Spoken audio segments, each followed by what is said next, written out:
जय जोहार, जय आदिवासी। आज तारीख 15/11/2024 दिवसे आदिवासी दिवसની ઉજવણી કરવાની है। जो बिरसा मुंडा उजवणी करलाने है। तो ओके चला, जय आदिवासी, जय जोहार।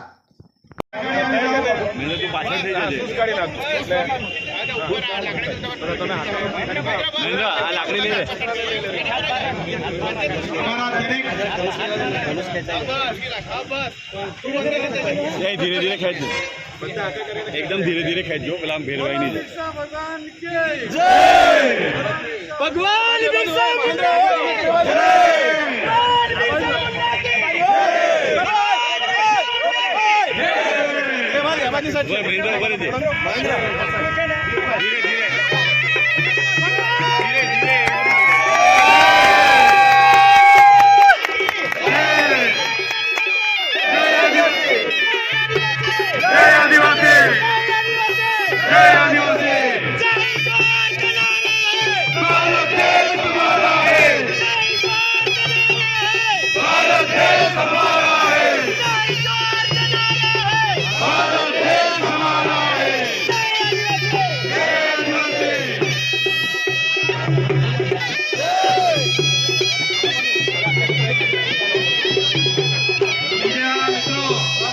डीजे चालू करी